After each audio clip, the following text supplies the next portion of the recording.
Ето кои са най-дипломатичните зодиакални знаци в астрологията. Моля да ни последвате. Везни. Везните, управлявани от Венера, са символ на дипломацията. Те търсят баланс и хармония във всичко, благодарение на вроденото си чувство за справедливост. Везните са отличници в преговорите и умеят да изглаждат конфликти, често играейки ролята на посредник.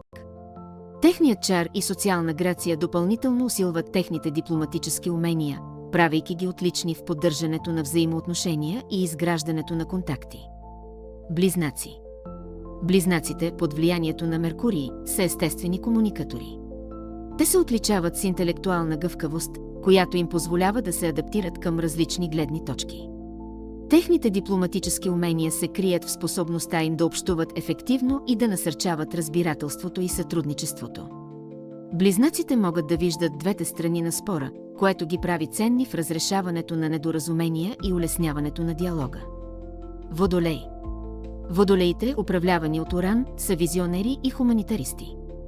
Те често застъпват прогресивни идеи и социални промени. Тяхната дипломатическа сила е в способността им да обединяват хората за обща кауза, надхвърляйки традиционните граници. Водолеите са сътрудници, които умело се ориентират в груповата динамика, за да постигнат консенсус и единство. Телец. Телците, също управлявани от Венера, имат различен подход към дипломацията. Те са търпеливи, надеждни и практични. В преговорите телците са стабилни и непоколебими, служейки като опорна точка в разгорещените дискусии.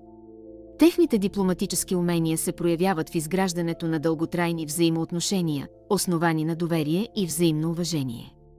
Стрелец. Стрелците, под влиянието на Юпитер, имат естествен талант за дипломация. Техният философски подход и честност са освежаващи в дипломатическа обстановка. Стрелците умеят да виждат по-широката картина и могат да насочват дискусиите към по-широка визия.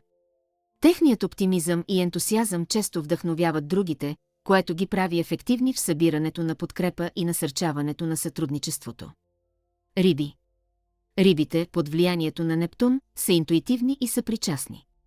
Те имат дълбоко разбиране за човешките емоции, което им позволява да се свързват с другите на дълбоко ниво. Рибите могат да се справят с деликатни ситуации с лекота, предлагайки състрадателни и обмислени решения. Способността им да усещат скритите проблеми и да ги решават внимателно ги прави ефективни в разрешаването на конфликти и насърчаването на мира.